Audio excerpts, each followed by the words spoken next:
ভিডিওটি দেখার আগে সবার কাছে ছোট্ট একটি রিকোয়েস্ট করতে চাই, প্লিজ প্লিজ প্লিজ যারা ভিডিওটি দেখবেন সবাই একটা করে সাবস্ক্রাইব করে দিবেন। আপনাদের ভালোবাসা পেলে এমন ভিডিও আরও উপহার দিব। ভিডিওগুলো বানাতে অনেক কষ্ট হয়, আমি জানি। ভিডিওটি অনেক মানুষই দেখবেন, প্লিজ একটা করে সাবস্ক্রাইব করে দিবেন। সবাইকে পুরো গল্পটি দেখার জন্য অনুরোধ রইল। আর যারা আমাকে ভালোবাসে তারা একটা করে লাইক করে দেখিয়ে দিবেন। Love you all. তো চলুন আজকের ভিডিওটি শুরু করা যাক। স্যার স্যার একটা মালা নেন না স্যার, খুব সুন্দর তাজা বেলি ফুলের মালা, ম্যাডামের জন্য নিয়ে নেন না স্যার। গাড়ির জানালাটা হাসিমুখে খুলে দিল মোহন, তার প্রাণপ্রিয়াসী বিধির জন্য মালা নেবে বলে।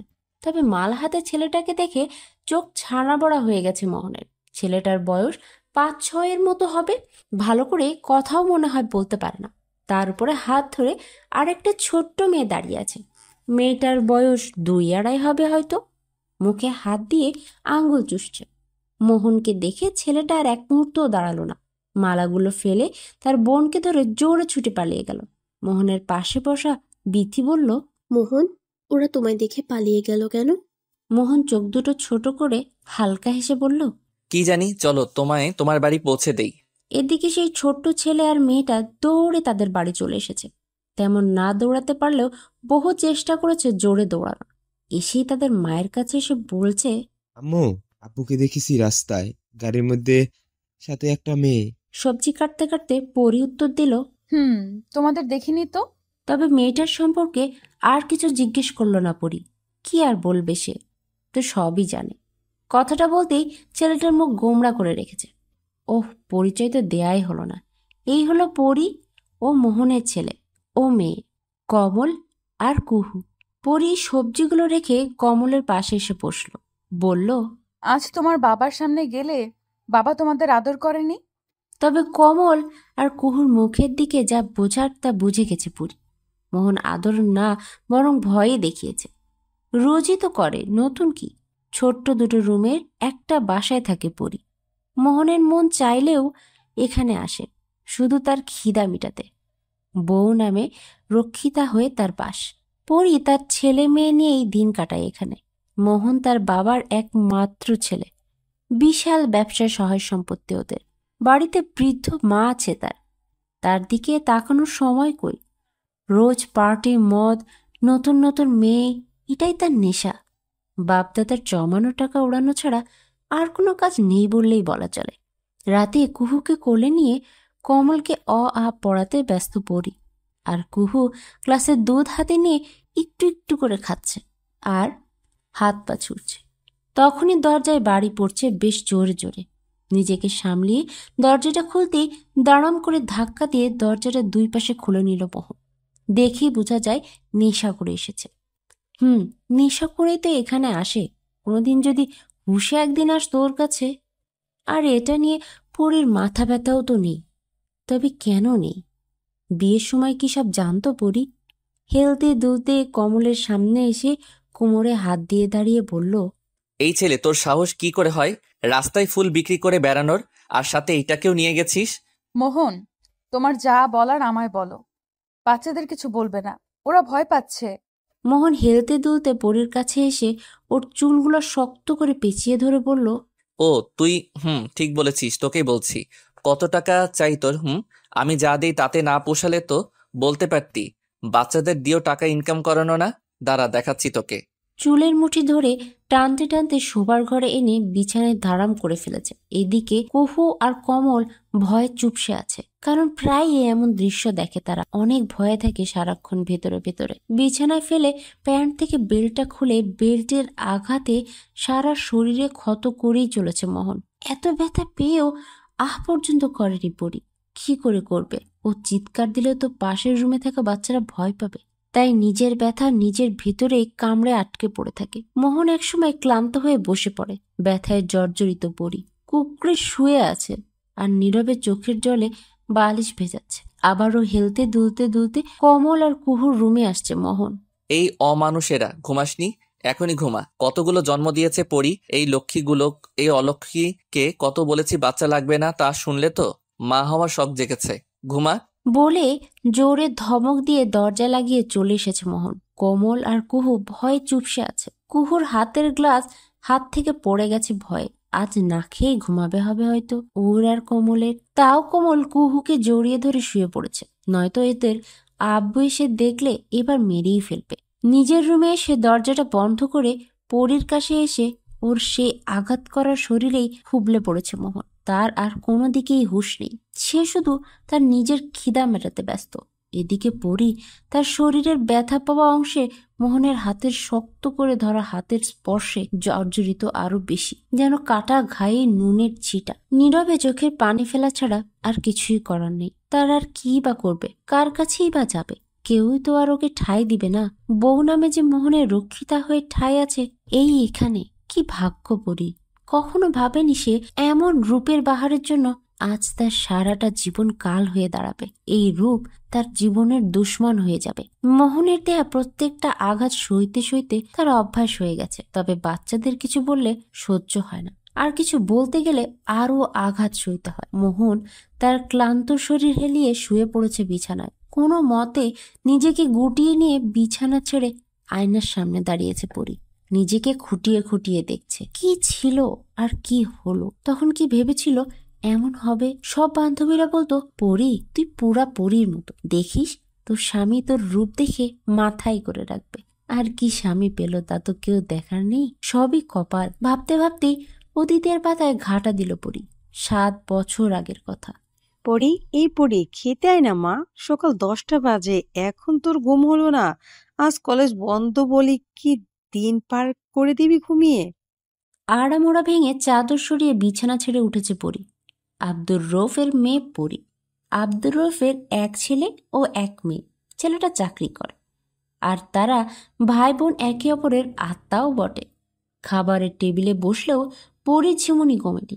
পরীর ভাই মুন্না রুটির টুকরা হাতে নিয়ে পরীর মুখে পুরে দিতে দিতে বলল, কিরে আগে খেয়ে তো নে, তারপর না হয় আবার ঘুমাস, কেমন? ভাইয়ের হাতে খাচ্ছে আর ঝিমুচ্ছে পরী। এই তাদের ছোট্ট পরিবার। পরীর বাবা এলাকার এক সম্মানী লোক বটে, তবে অতটা বড় লোক নয়, তবে গ্রামের 5 জনের একজন বটে। কেউ কোনো বিচার নিয়ে আসলে আব্দুর রৌফ তার সুবিচারই করেছেন। সৎ একজন ব্যক্তি হিসেবে তিনি গ্রামে পরিচিত। কলেজ ছেড়ে বান্ধবীদের সাথে হাঁটতে হাঁটতে চলেছে বাড়ির পথে। কি রে পরি, মন খারাপ নাকি? বান্ধবীর কথায় পরীর মুখটা মলিন করে উত্তর দিল, না রে, সামনে পরীক্ষা ধেয়ে আসছে, তাই চিন্তা হচ্ছে। পরীর কথায় সবাই হো হো করে হেসে উঠেছে। পরি তুইও না, তুই একজন ব্রিলিয়ান্ট ছাত্রী হয়ে এত টেনশন নিচ্ছিস, তাহলে আমরা কি করব? দুষ্টু মিষ্টি কথা বলতে বলতেই বাড়িতে পৌঁছেছে পরী। তবে বাড়ির কাছে এসেই মাথায় বাজ পড়ল, এত মেহমান কিসের? সবাই এসে পরীর কাঁধ থেকে ব্যাগ টানাটানি করে নিয়ে সোজা ওর রুমে গেল। ওর কাজিনরা ধরে শাড়িটা হাতে দিয়ে বলল, নে জলদি পরে নে। পরী রাগে গজগজ করতে করতে উঠছে। এটা কি শাড়ি? এটা কেন পরবো? কি হচ্ছে তা কি কেউ বলবে? পরীর মা পরীর কপালে চুমু দিয়ে বলল, জামা তৈরি হয়ে নে, ছেলেপক্ষ এসেছে। মুন্নার সাথে চাকরি করে, পাশের গ্রামের ছেলে। দেখতে শুনতে বেশ খুব নিষ্ঠাবান, সৎ। তোর ছবি দেখে পছন্দ হয়েছে, আজ সরাসরি এসেছে। আজই আংটি পরিয়ে বাগদত্তা করে যাবে। পরী জাহানারা বেগমের কথায় হা হয়ে আছে। কি বলছে তার মা? মা এসব কি বলা নেই কওয়া নেই, হুট করে বললেই হলো, আমার মতামত না নিয়েই। এমন কথা শুনতেই জাহানারা বেগম পরীর হাত ধরে বলল, মা তোর কি কাউকে পছন্দ থাকলে বল, আমি সবাইকে রাজি করাবো। পরী তার মায়ের হাত থেকে ছুটে বলল, না মা, কেউ নেই, তবে সামনে আমার পরীক্ষা। কোনো কথা না শুনেই জাহানারা পরীকে জোর করে শাড়িটা কোনোমতে পেঁচিয়ে বাইরে আনলো। ছেলের পাশে বসিয়ে সবাই বাহবা দিয়ে জানাচ্ছে। কি মানিয়েছে দুজনকে! পরীর যেমন রূপ, গুণে ছেলেটাও তেমন। ছেলের মা আংটি বাড়িয়ে দিয়ে বলল, নে বাবা, পরিয়ে দে। পরী ভয়ে কাচুমুচু হয়ে হাত গুটিয়ে নিয়েছে। পরীর অবস্থা দেখে ছেলে অনুনয়ের সুরে বলল, আপনাদের কারো আপত্তি না থাকলে পরীর সাথে একটু কথা বলতে পারি? ছাদের কোনায় গুটিয়ে দাঁড়িয়ে আছে পরী। কি বলবে কে জানে। পরী আমায় পছন্দ হয়েছে তো, নাকি অন্য কাউকে পছন্দ করো? কেউ থাকলে বলতে পারো, আমি সরে যাব। পরী মাথা নাড়িয়ে না জবাব দিয়ে আবার চুপ। ছেলেটা মুচকি হেসে বলল, যাক বাঁচলাম। আমি রাহুল, তোমার ভাইয়ের সাথে চাকরি করি, বেতন 25,000 টাকা। আচ্ছা পরী, এতে সংসার মানিয়ে নিতে পারবে তো? পরী বেশ অবাক হচ্ছে। না, লোকটা গুছিয়ে কথা বলার মতো কথা। পরি তাকাও আমার দিকে। কি হলো, শুনতে পাওনি? তাকাও। কিছুটা শক্ত গলায় মুখ তুলে তাকিয়েছে পরি। বাহ, ছেলেটা দেখতে তো বেশ মিষ্টি। চুলগুলো সুন্দর করে সেট করা, শার্টটা মিষ্টি কালারের, চেহারার সাথে বেশ মিল খেয়েছে। এক দেখায় পরীর পছন্দ হয়েছে বটে। রাহুল পরীর কাছে এসে ওর হাত ধরে বলল, বিয়ে করবে আমায়? হবে আমাদের বাচ্চার মা? সকাল সকাল তোমার ভেজা চুলের পানিতে আমার ঘুম ভাঙাবে? রোজ তুমি রান্না করে খাইয়ে আমায় অফিস পাঠাবে? রাতে ক্লান্ত হয়ে বাড়ি এলে তোমার শাড়ির আঁচল দিয়ে মুখের ঘাম মুছবে? বাচ্চাদের জন্য প্রাইভেট মাস্টার রাখতে হবে না, কিন্তু তুমিই পড়াবে, কেমন? আর শুনো, আমি ঘুষ খাই না, তাই যা পাই তাতেই কষ্ট করে দিন পার করতে হবে। দুজনে মিলে ছোট্ট একটা সংসার সাজাবো। আমি আর আমার বাবা মা ছাড়া কেউ নেই বাড়িতে। তুমি এলে তুমি আমার আর একজন হবে। রোজ শুক্রবার আমরা ঘুরতে বেরোবো, ফুচকা আইসক্রিম চকলেট খাবো আর রিক্সা করে ঘুরে বেড়াবো। মাঝে মাঝে আমার বাইকে চেপেও ঘুরবো। পুরী যাবে তো? পরে আমায় বিয়ে করে আমার জীবনটা ধন্য করবে তো? পরি অপলক হয়ে তাকিয়ে দেখছে। এমন করে বললে কি আর মানা করা যায়? ওকে এক পলকে এত ভালোবেসেছে পরি, তা কি করে বলবে? সে তো ছেলে মানুষ, সব মুখ ফুটে বলে দিল, কিন্তু পরি কি করে বলবে? পরে কিছু তো বলো। রাহুলের দিকে তাকিয়ে দুনিয়ার লাজ লজ্জা সব গিলে খেয়েছে পরি। এমন করে ভালোবাসার প্রকাশ করেছে ছেলেটি। না জানি তার মনটা কত উদার হবে। কোন শব্দ না করেই দৌড়ে এসে রাহুলকে জড়িয়ে ধরেছে। পরম আয়েসে রাহুলও পরীকে আগলে নিয়েছে। তবে ভাবেনি পরি এমন কিছু করবে। তবে যাই করেছে বেশ হয়েছে বটে। পরি হুঁশ আসতেই ফট করে রাহুলকে ছেড়ে দূরে সরে দাঁড়িয়েছে। পরি আমার স্বামী হিসেবে মেনে নিতে সমস্যা নেই তো? পরি হালকা হেসে সেখান থেকে চলে এসেছে। খুব সুন্দরভাবেই আংটি বদলের কাজ সম্পূর্ণ হয়েছে। চলে যাওয়ার সময় রাহুল মুখে উদ্ভাসিত ছাপ ছিল। সে চেয়েছিল আজ বিয়েটা সারতে। আব্দুল রহমান বাধা দিয়ে বলল, একমাত্র মেয়ে, একটু দুমদাম তো হবেই। কোনো মতে নিজেকে সামনে নিয়ে পরীর কাছ থেকে বিদায় নিল রাহুল। রাতে শুয়ে শুয়ে শুধু পরী রাহুলের কথাই ভাবছে। লোকটা 1 মিনিটে কি জাদু করেছে আমাকে? আমায় নির্লজ্জ ভাবছে না তো? দিন তো ভালোই কাটছে। কলেজে রোজ সকালে একবার দেখা করতে আসে রাহুল। ওকে না দেখলে তার অফিসে দিনই কাটে না। আর রাতে তো ফোন আলাপ আছেই। 10 দিন পরে বিয়ে, আর রাহুল কথা দিয়েছে সে তার পড়াশোনার মাঝে বাধা হয়ে দাঁড়াবে না। যত মন চায় তত পড়াশোনা করবে, তবে হ্যাঁ, বাচ্চা নিতে দেরি করবে না। আর বলেছে, বাচ্চা মা সামলাবে, তুই পড়াশোনাই করো। আমার বাচ্চার খুব শখ পড়ি। বাবা ডাক যেন এক্ষুনি শুনতে পাচ্ছি। পরি শুধু রাহুলের কথায় লজ্জায় লাল হচ্ছিল। বিয়ের জন্য শাড়ি গহনা মেহমান কত কিছু নিয়ে ব্যস্ত হয়ে পড়েছে সবাই। খাওয়া দাওয়া তো আছেই, সব তো ঠিকঠাকই চলছিল। বিকেলে কোচিং সেরে বান্ধবীর বাড়ি থেকে কিছু নোটস নিয়ে বেরোতে বেরোতে সন্ধ্যা প্রায়। ফোনেও কথা হয়েছে রাহুলের সাথে, বলছিল নিতে আসছি। তবে পরি বাধা দিয়ে বলল, না, এইটুক পথ একা চলাচল করার অভ্যাস আছে। রাহুলও আর তেমন জোর করল না। তবে পরীর এই বাধা দেওয়াই যে ওর জীবনের কাল হয়ে দাঁড়াবে কে জানত। পরীর কি হবে রাহুলকে পাওয়া? একলা একলা গুটি পায়ে রাস্তার ধারে দিয়ে বাড়ির দিকে এড়েছিল পরী। সামনে যে কি বিপদ আছে তা তো আর সে জানে না। হঠাৎ করে পিছন থেকে 2-3টা ছেলে পরীর পথ আটকে দাঁড়ায়। তবে ছেলেগুলোকে পরী বেশ ভালো করেই চেনে। ওরা হলো ওরই গ্রামের মাতব্বর বাড়ির ছেলের মাতাল ও বদমাইশ বটে। তবে পরী পথ আটকানোর কারণ সে জানে না। কিরে, পথ আটকালি কেন? পরী ভয় পায়নি, বরং শক্ত গলায় প্রশ্ন করলো। ওর গলার আওয়াজে হো হো করে হেসে দিল কাশেম। তুই ভয় পাসনি? আমরা এতজন তোর পথ আটকে দাঁড়িয়েছি। না, ভয় পাওনি। রাস্তা ছাড় তো। এক প্রকার ধাক্কা দিয়েই পরী এগোতে লাগলো। তবে সব তো শেষ হয়ে যায়নি। একটু পরেই পরী ওর ওড়নায় টান অনুভব করলো। তখন ভয় না পেলেও এবার ভয় করছে। আরে আরে পরি, চললি কোথায়? রোজ রোজ তোর রূপের আগুনে পড়ে ছাই হই, তাও নিজেকে সামাল দিয়েছিলাম। তবে এবার তো দেখছি আমায় ছেড়ে অন্য গ্রামের লোকদের রূপের আগুনে জ্বালাচ্ছিস। তাদের কথায় পরী প্রায় কাঁদো কাঁদো, মুখ দিয়ে আর কথা বের হচ্ছে না। এই দুর্বলতার সুযোগে কাশেম পরীর ওড়না নিজের গলায় পেঁচিয়ে নিয়ে বলল, দেখ পরি, ভেবেছিলাম তোর বাবা আমার সাথে তোর বিয়ে দেবে, কিন্তু না, উনি তো বহু লাফালাফি করে তোর বিয়ে ঠিক করে দিল। এখন আমার কি হবে বল? আর বাদ দে, বিয়ে যাকে খুশি কর, তবে আমায় আজকে একটু আদর করে দে। কথা দিচ্ছি কেউ জানবেও না, তুইও শান্তি আর আমিও। পরীর জমানো চোখের জল গড়িয়ে ওর গলা গাল সব ভেসে যাচ্ছে। প্লিজ আমায় যেতে দে। হা হা করে হেসে পরীকে জোর করেই ধরে টেনে নিল ওরা তিনজন। মুখ চেপে ধরে নিয়ে গেল একটুজন পথ থেকে আড়ালে। বাঁচাও বলে চিৎকার করার পরও কোনো সুযোগ হয়নি ওর।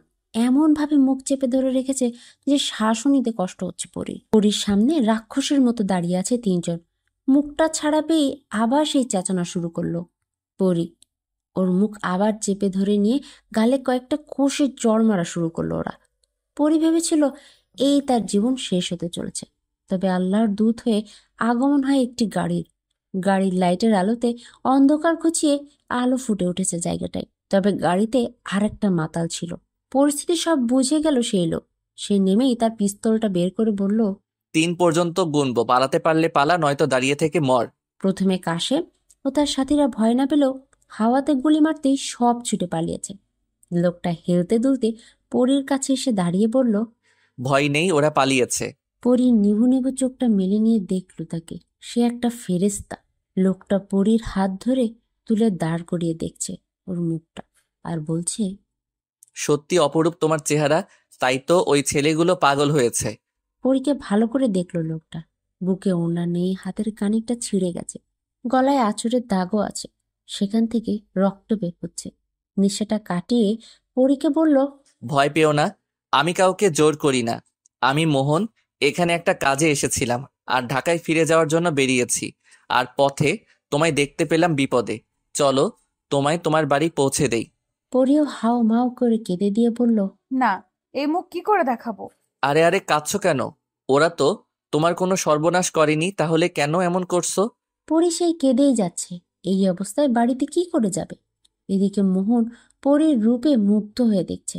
নিজেকে সামাল দেওয়া তো বড় তাই।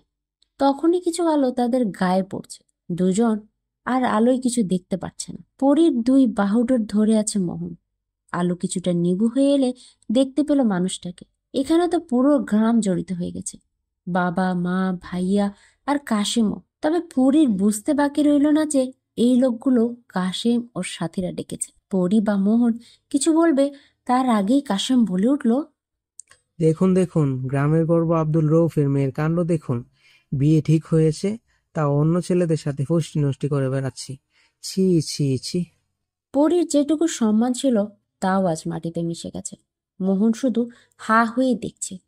এই পরিস্থিতিতে কি বলা উচিত বা কি করা উচিত তা সে জানে না।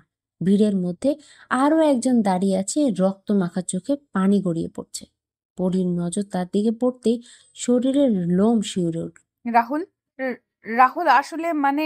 ওর কথাটা শেষ না করতেই রাহুল হাত দেখিয়ে পরীকে চুপ করিয়ে দিল। পরী কাছে এসে মোহনের কাছ থেকে টান মেরে নিজের কাছে নিয়ে বলল, পরে কিছু বলতে হবে না, আমি জানি তুমি এমন কিছুই করবে না। চলো এখন আমরা বিয়ে করবো, আর তারপর কি হয়েছে সব খুলে বলো আমায়। রাহুলের বাবা রাহুলকে টান মেরে সরিয়ে বলল, মেয়ের রূপে পাগল হলি না তো? কোনো নষ্টা মেয়ে আমার বাড়ির বউ হতে পারে না। আর তুই যদি এই মেয়েকে বিয়ে করিস তাহলে আমার মরা মুখ দেখবি। কোনো ছেলের সামনে যখন কোনো পিতা তার মৃত্যুর দোয়া করে, তখন কোনো মেয়ের বশে সেই সন্তান আর থাকে না। রাহুলও পারেনি তার বাবার কথা উপেক্ষা করতে, পারলও না। চোখের পানি ছেড়ে শুধু আকাশ পানে চেয়ে রয়েছে রাহুল। কি করবে এখন সে? পরীকে কেউ কিছু বলার সুযোগই দিচ্ছে না। সবাই যে যার মতো করে মনুষ্যত্ব খাটাচ্ছে। নিজের বাবাকে মাথা নত করে দাঁড়িয়ে থাকতে দেখে নিজের কথা বলার শক্তি হারিয়ে গেছে তার। বাড়ির ভিতরে এনে উঠানে দাঁড় করিয়েছে পরীকে। পরী সব খুলে বললেও কেউ তা বিশ্বাস করলো না। আর রাহুল বিশ্বাস করে এগুতেও পারছে না, কারণ ভালোবাসার জন্য তো আর বাবাকে হারাতে চাইবে না। শুধু চোখের জল ফেলা ছাড়া আর কিছুই করার নেই তার। রাহুলের বাবা রাহুলকে টেনে নিয়ে সেখান থেকে চলে গেছে। একে একে সবাই পরীর দোষ ঘুটিয়ে দিয়েও চলে গেছে। পরীর বাবা মাথা নত করে সেই বসে রয়েছেন। পরীর ভাই বাঁশের একটা খুঁটি ধরে বাবার মুখের দিকে তাকিয়ে আছে। আসলে তার বাবার উপর কথা বলার সাহস তার নেই। জাহানারা বেগম মুখে আঁচল দিয়ে কান্না করিয়েই যাচ্ছে আর বলছে, আমার মেয়ে এমন করতে পারে না, তুমি তো জানোই, তাহলে কেন চুপ করে আছো? দীর্ঘশ্বাস ফেলে চোখ তুলে তাকিয়ে মেয়েটা অপলক একবার দেখে নিল আর শক্ত কণ্ঠে বলল, চলে যা এই বাড়ি থেকে, পারলে এই দুনিয়া ছেড়ে চলে যা। বাবার মুখের কথায় এতটা আঘাত করেছে যে পুরো গ্রামের মানুষের কথায় করেনি। কি করবে? সে নিজের বাবা তার হাত ধরে টেনে বাইরে করে দিয়ে গেল আর বলল, যা, মরে যা, আমার কোনো মেয়ে নেই। যদি না যাস তাহলে সপরিবার নিয়ে একদম গাছে ঝুলে পড়বো। পরীর পা আর চলছে না। ধীরে ধীরে গ্রামের বাইরে চলে এসেছে। কোথায় যাবে, কি করবে, বাবা মাকে ছেড়ে কোথায় যাবে, কিভাবে বাঁচবে? তবে বেঁচে থাকারও ইচ্ছা আর নেই। পিছন থেকে একটা গাড়ি এসে পরীর সামনে দাঁড়ালো। মোহন এসে পরীর সামনে দাঁড়িয়ে বলল, কোথায় চললে? জানি না। পরী এমন আনমনা হয়ে উত্তরে মোহন বুঝতে পারল পরী উল্টোপাল্টা কিছু করতে পারে। আমায় বিয়ে করবেন? আচমকা পরীর এমন কথায় মোহন হতবাক। কি বললে? বললাম আমায় বিয়ে করবেন। যার হাত ধরতে চাইলাম পেলাম না। মা, বাবা, ভাই সবাই দূর দূর করে তাড়িয়ে দিয়েছে। আমার আর অন্য কোথাও যাওয়ার জায়গা নেই। আর এইভাবে বাঁচলে হয়তো অন্য শিয়াল কুকুরের খাবার হয়ে যাব। তাই আপনি আমায় বিয়ে করবেন? এমন সুন্দরীকে কি না বলা যায়? জন্মগতভাবেই মানুষ সুন্দরের পূজারী, আর সেই সৌন্দর্য যদি নিজে এসে ধরা দেয় তাহলে তো কথাই নেই। দেখো পরি, তুমি আমার সম্বন্ধে কিছুই জানো না। আমি কিন্তু ভালো মানুষ নই। ভালো মানুষ কিনা আমি জানি না, শুধু জানি আপনি আমার ইজ্জত বাঁচিয়েছেন। আপনি আল্লাহর দূত হয়ে এসেছেন, তাই এই জীবনটা আপনার জন্য উৎসর্গ করে দিতে চাই। মোহনও পরীকে বিয়ে করতে রাজি হয়ে গেল। বিয়ে করে ঢাকা এলো এক বাড়িতে। 2 রুমের একটা ছোট্ট বাড়ি। তবে এটা তার আসল বাড়ি নয়, তা পরীও জানত। তবে কোনো প্রশ্ন করেনি। তার পায়ে ঠাঁই পেয়েছে, এটাই তো অনেক। তা না হলে রাস্তায় থাকতো, পতিতা হতো, নয়তো মরতে হতো।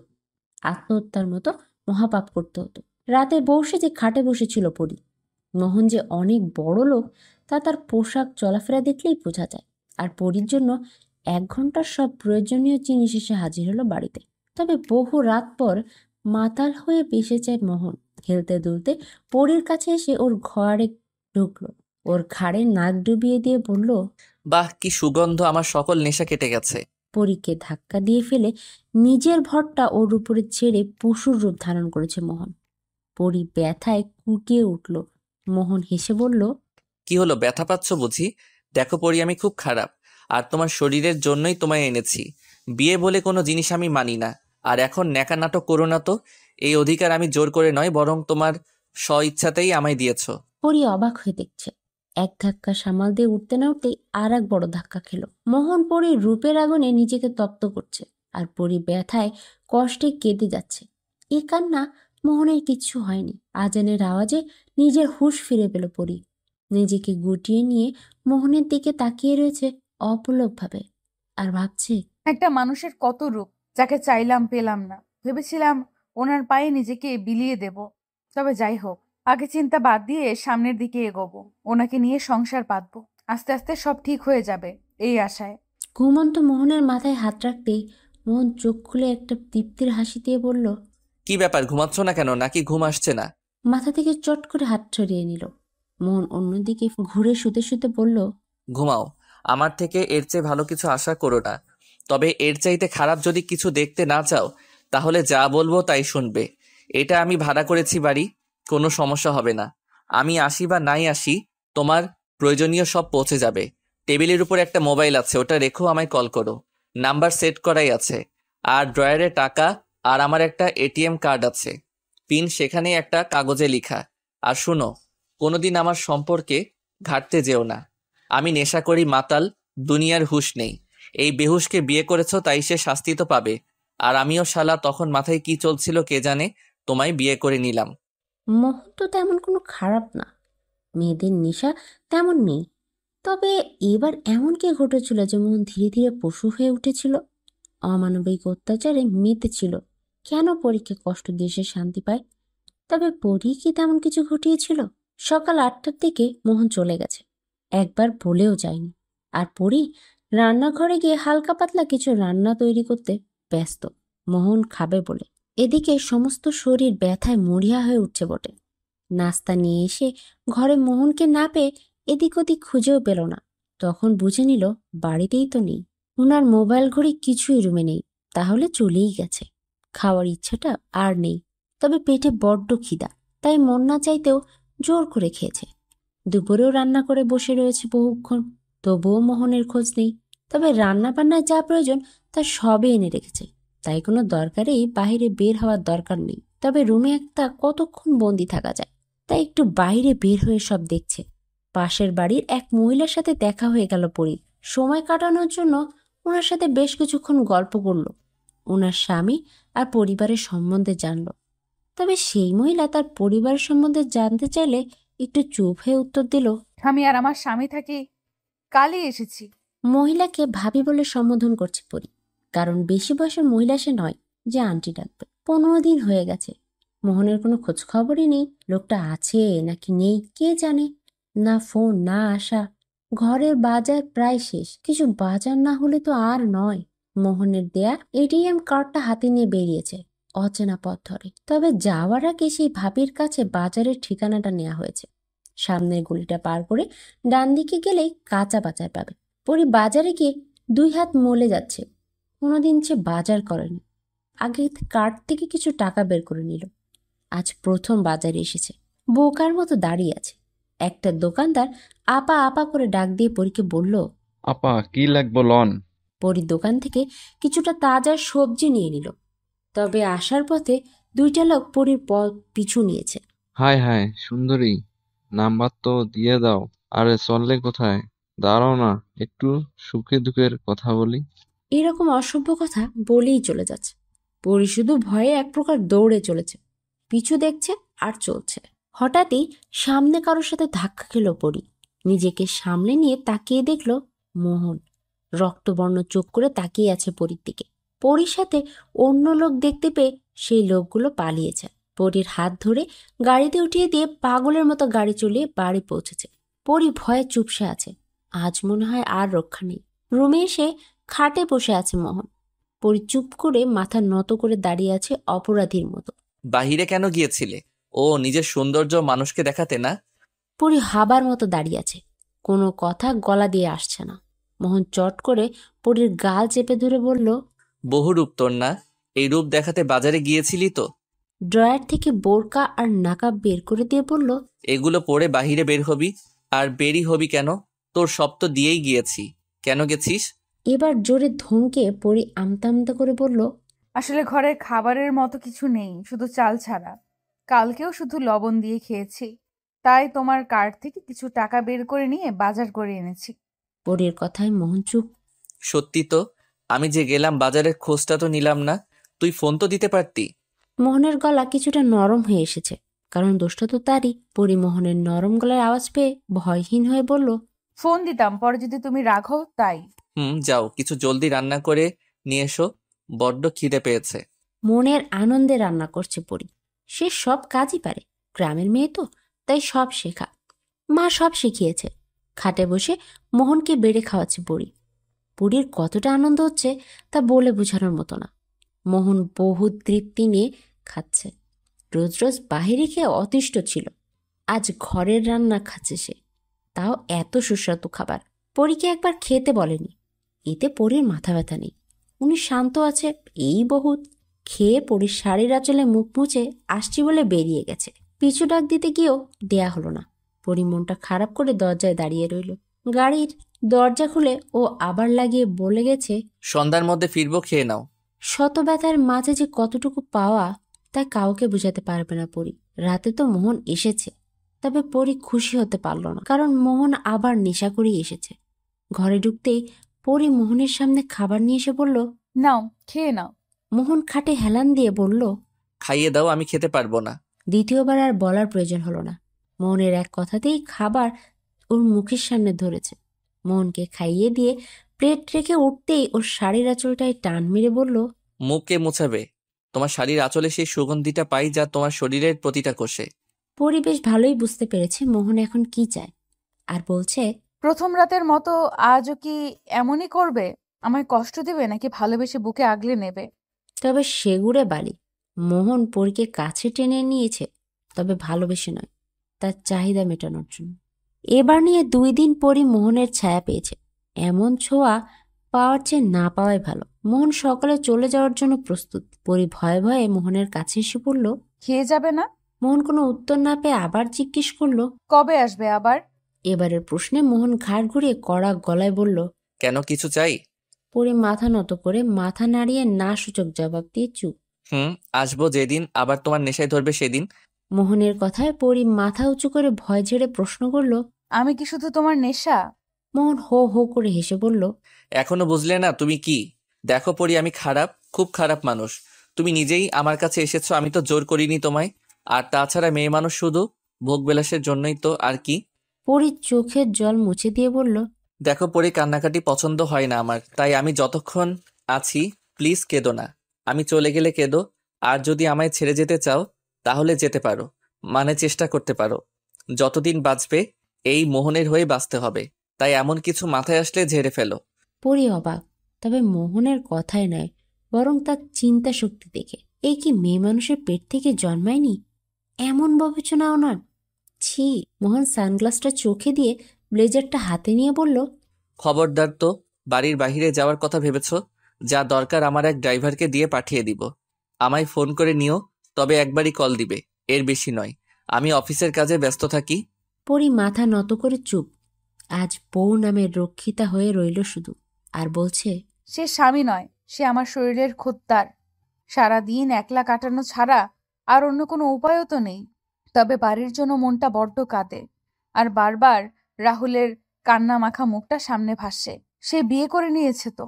একটু পাশের বাড়ি ভাবির সাথে আলাপ করে আবার সেই ঘরে একটা মানুষ কিভাবে একা থাকে, আর বলছে, ওনার বাড়ি কি আমায় নিয়ে যাবে না কোনোদিন? নাকি এখানেই বন্দি হয়ে সারা জীবন কাটাতে হবে? বিকালে একটা গাড়ি বাড়ির সামনে এসেছে। গাড়ির শব্দে পরি দৌড়ে এসেছে বাইরে, কারণ মোহনের গাড়ি এটা। তবে সেই মোহনকে আর দেখতে পেল না। ওর ড্রাইভার হয়তো পোশাকেই বোঝা যায়। পরি কিছু বলবে তার আগেই ড্রাইভার পরির কাছে এসে বলল, ছোট বউ রানী, আমি মোহনের ড্রাইভার আপনার জন্য এই ল্যাপটপ টিভি পাঠিয়েছি আর বলেছে ওয়াইফাই লাইনটা কানেক্ট করিয়ে যেতে। পরি তো অবাক, ছোট বৌরানী বলে ডাকলো। পরি প্রশ্নে হেসে বলল, বৌরানী হলো মোহনের মা, আর তার ছেলের বউ তো ছোট বৌরানী হয়। সফট কানেক্ট করিয়েছে এক লোক দিয়ে। ড্রাইভারের জন্য চা করেও খাইয়েছে পরি। ড্রাইভার ক্লান্ত শরীরে এক কাপ চা পেয়ে বড্ড খুশি। জানেন বৌরানী, মোহনের বাবা মানে আপনার শ্বশুরের ড্রাইভার ছিলাম আমি। উনি চলে যাওয়ার পর থেকে মোহন বাবার সাথেই আছি। পরি কাচুমাচু করছে, ওনাকে কিছু জিজ্ঞেস করা কি ঠিক হবে? চায়ের কাপে লম্বা চুমুক দিয়ে চাটা শেষ করে বলল, বৌরানী কিছু বলতে চান বুঝি? পরি মাথা নাড়িয়ে একবার হ্যাঁ তো একবার না সূচক জবাব দিল। ড্রাইভার হেসে বলল, ভয় পাবেন না, বলুন। আচ্ছা, ওনার বাড়িতে কে কে আছেন? ড্রাইভারের মুখটা মলিন করে বলল, ওর মা ছাড়া কেউ নেই। বিশাল বাড়িতে শুধু উনিই থাকেন, আর মোহন বাবা তো কখনো বাড়িই যায় না। পরির চোখ সরু হয়ে এসেছে। বাড়ি যায় না তাহলে কোথায় যায়? আচ্ছা ড্রাইভার কাকা, উনি এমন কেন? আপনি তো ছোট থেকে ওকে চেনেন, আর বাড়ি থাকে না, তাহলে কোথায় থাকে? ড্রাইভার উঠে যেতে যেতে বলল, দেখুন বৌরানী, বাড়ির ভিতরে খবর তো আমি জানি না, তবে মোহন বাবা বড্ড ভালো মানুষ। মাঝে মাঝে যে ওনার কি হয় কে জানে। বড় সাহেব মারা যাওয়ার পর থেকেই এমন। ওনার মায়ের মুখ দেখতে চায় না বলে বাড়ি যায় না, কোনো মদের আসরে রাত কাটায়, আর এখন মাঝে মাঝে আপনার কাছে চলে আসে। জানেন বৌরানী, মোহন বাবা সারাদিন মদ খায়, কোনো খাবারই খেতে চায় না।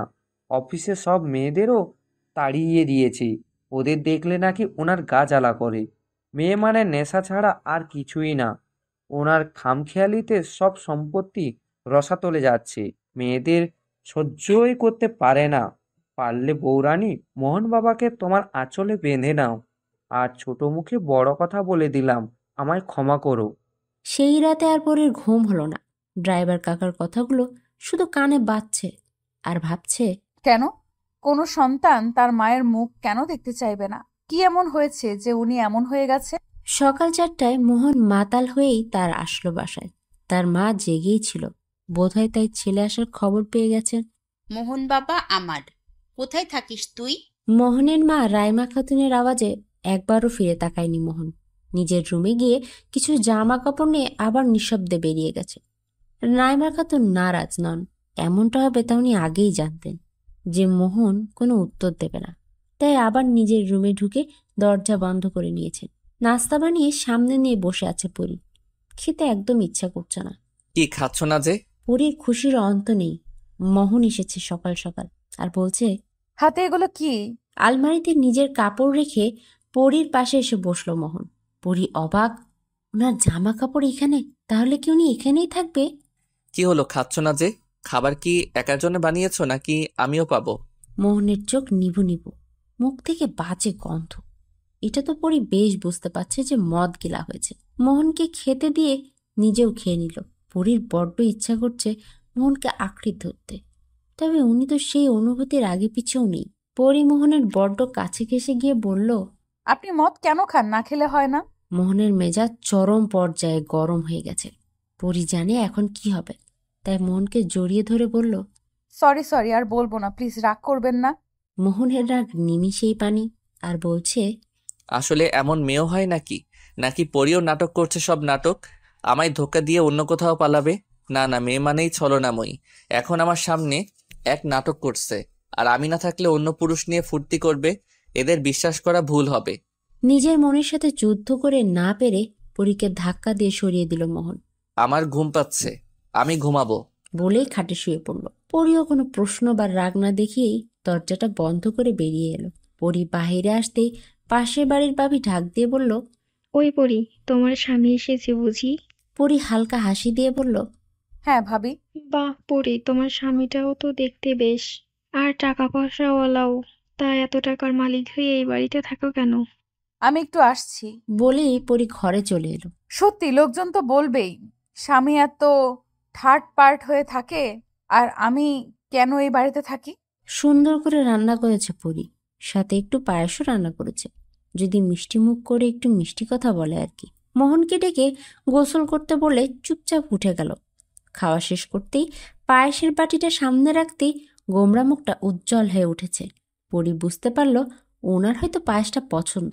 গাড়ি নিয়ে বেরিয়ে যেতে নিলে পরী দৌড়ে গাড়ির কাছে আসে, হাতে ছোট্ট একটা বক্স।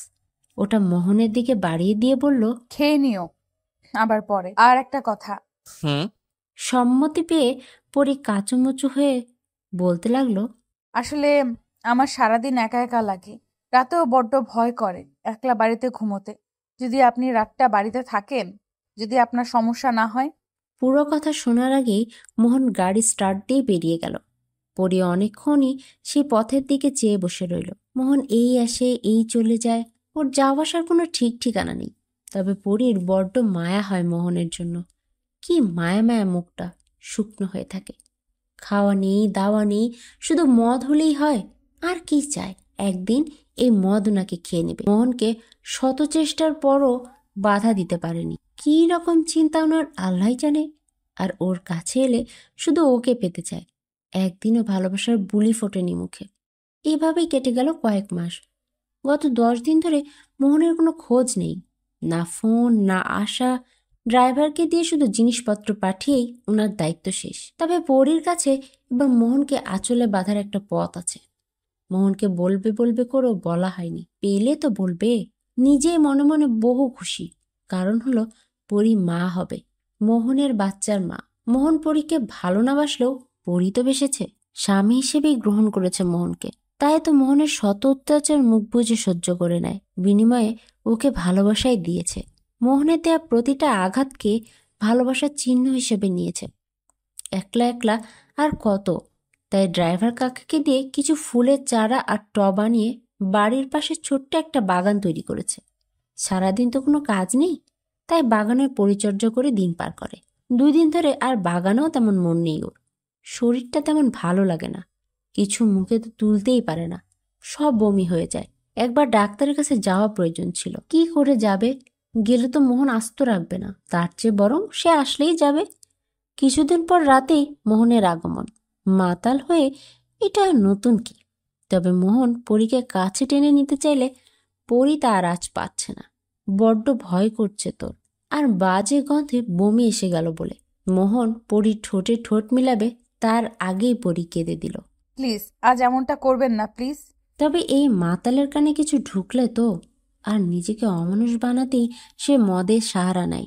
পরীকে নিজের কাছে আটকে নিয়েছে মোহন। পরীর শত অনুরোধের কোনো প্রতিক্রিয়াই তার কাছে নেই। একবারও ভাবল না পরী তাকে কখনো এমন মিনতি করেনি। তবে আজ কেন কাছে আসতে বাধা দিচ্ছে? নিজের চাহিদা শেষ করে চুপচাপ শুয়ে আছে। পরী বিছানা ছুঁড়ে উঠে কান্নাই নিজেকে ভাসিয়ে দিচ্ছে। সারা রাত পরি মেঝেতে বসেছিল, আর চোখের জল তো আছেই। সকালে মোহনের ঘুম থেকে উঠে পরীকে ফ্লোরে দেখে মোহনের ভেতরটা কেঁপে উঠল। পরি পরি বলে বিছানায় এনে দেখলো পরি সেন্সলেস হয়ে পড়েছে। কখন এমন হলো? নিচে কি করছিল? পানির ছিটা দিতেই পুরো অন্যদিকে ফিরে চুপ করে শুয়ে পড়ল।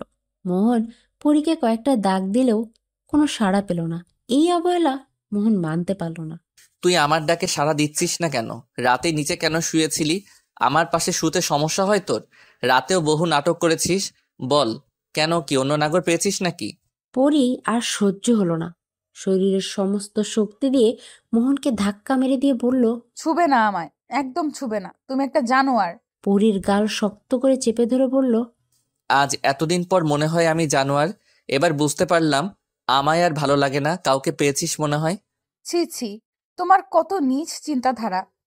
তুমি যতবার আমায় কাছে টেনেছো নিজের চাহিদা মেটাতে, আমিও এক পতিতার মতো সবটা বিলিয়ে গেছি। তোমার মদের দুর্গন্ধকে সুগন্ধি ভেবে সারা শরীরে মাখিয়েছি। তবে আজ বারবার বাধা দেওয়ার পরেও মাফ পেলাম না। না একবার জানতেও চাইলেন বাধা দেওয়ার কারণ। ও, তুই আমায় কি বোকা ভাবিস? বল কি কারণে আমায় দূরে সরিয়ে দেওয়া, বল। পরি মোহনের শার্টের কলার চেপে ধরে বলল, আমি মা হব, মা। তোমার বাচ্চা আমার গর্ভে তিলকিল করে বড় হচ্ছে। এই একটা কথা মোহনের কান ছেদ করে ফেলেছে। সে নিজেই অবাক, খুশি হবে নাকি নারাজ হবে তা জানা নেই।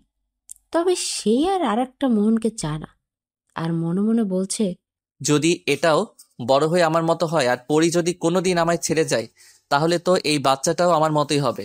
না, আমার বাচ্চা চাই না। মোহনের মানাকে গুরুত্ব না দিয়ে পরি বলল, না, এই বাচ্চার জন্ম আমি দেবই। আমি কিছু চাই না জীবনে। প্লিজ একে আসতে দিন।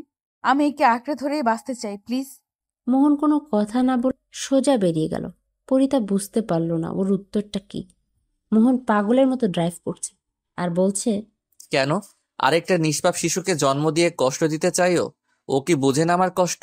আমার ভিতরে কি জানতে চায় না?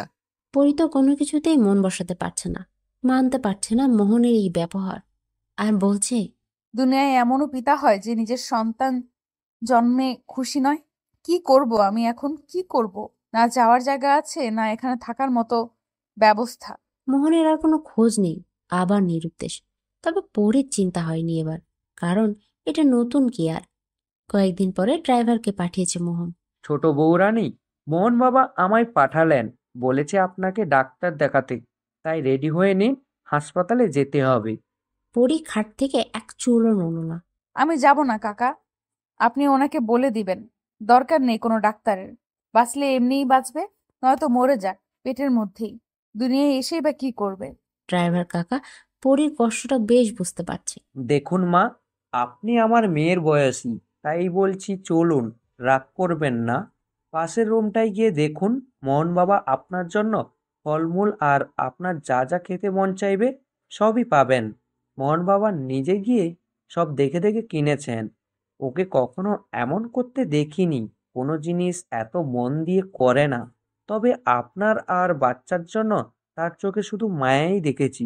চলুন না মা, চলুন মা, চলুন। পরি রেডি হয়ে গাড়িতে চেপেছে আর বসে বসে ভাবছে, এই মানুষটাকে আমি এখনো বুঝতে পারলাম না। এই বলে বাচ্চা চাই না, আবার নিজেই ডাক্তার দেখাতে নিয়ে যাচ্ছে। মোহন দেশের সেরা হাসপাতালে সেরা ডাক্তার অ্যাপয়েন্ট করেছে পরির জন্য। ডাক্তার দেখিয়ে সমস্ত টেস্টও করিয়েছে। সব নর্মাল। ড্রাইভার ফোনের সব খবরাখবর পাচার করেছে। মোট কথা, ড্রাইভার মোহনকে ফোন দিয়ে ফোনটা পকেটে রেখেছে, আর মোহন সব কথাবার্তা শুনেছে। এমনকি বাড়িতে কি হয়েছে তাও সে ফোনে শুনছিল। পরি মনে মনে হলেও বড্ড খুশি। আর মোহন পরির সামনে যেতে চায় না, কারণ পরির কাছে গেলেই আবার সেই পশুর রূপটা বেরিয়ে আসবে। পারবে না নিজেকে সামাল দিতে, তাই দূরে থাকাই ভালো। তবে এই অবস্থায় একা রাখাও ঠিক না, তাই এক মহিলাকে পরির কাছে পাঠিয়েছে সমস্ত কাজ ও পরির দেখাশোনা করার জন্য। যত কিছুরই ব্যবস্থা করুক না কেন, স্বামী পাশে না থাকলে আর কি করবে এসব দিয়ে? একটা মেয়ে যখন মা হয় তখন তার নতুন জন্ম হয়, তার পরিবারের সাথে সেই সুখটা ভাগ করে নেয়। আর এখানে তো নিজের স্বামী পাশে নেই। ডেলিভারি বাড়িতেই হয়েছে, নার্স নিয়ে এসেছিল ড্রাইভার, তবে মোহন আসেনি। এত মাস হলো তাও আসেনি। ফোন তো একটা ভুলেও দেয়নি। পরিও একবার ফোন দেয়নি, এমনকি ছেলের মুখটাও দেখেনি এখনো পর্যন্ত।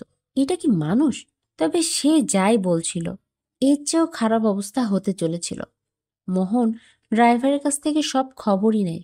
ছেলের নামটা কমল রাখা হয়েছে। আজ বড্ড ইচ্ছা করছে তার ছেলেকে দেখার। 1 বছর হয়ে গেছে পরীর কাছে যায়নি। বাচ্চা 4 মাস হতে চলল, তাও আসেনি। তাই মোহন আজ ঠিক করেছে সে পরীর কাছে যাবে। দোকান থেকে হরেক রকমের খেলনা, জামা, পরীর জন্য শাড়ি সব নিয়ে নিল আর বলছে, যাই হোক, সন্তান তো আমার, না চাইতেও পরি বাবা হওয়ার সুখটা দিলা। পরী আজ বড্ড খুশি। ছেলেকে কোলে নিয়ে আদর করতে করতে বলল, বাবা, আজ তোমার বাবা আসবে বলেছে, তোমার জন্য অনেক খেলনা আনছে। তুমি তো দেখোনি তোমার বাবাকে, আজ মন ভরে দেখে নিও। বলা তো যায় না, আবার দেখা পাও কবে। মহিলাটার কাছে ছেলেকে দিয়ে আজ নিজে রান্নাঘরে ঢুকেছে। তবে এতদিন কাজের মহিলাটাই সব করত। আজ মোহনের জন্য অন্তত নিজে রান্না করছে পরী, সাথে পায়েসও। দুপুর নাগাদ দরজার ঠোকা পড়ল।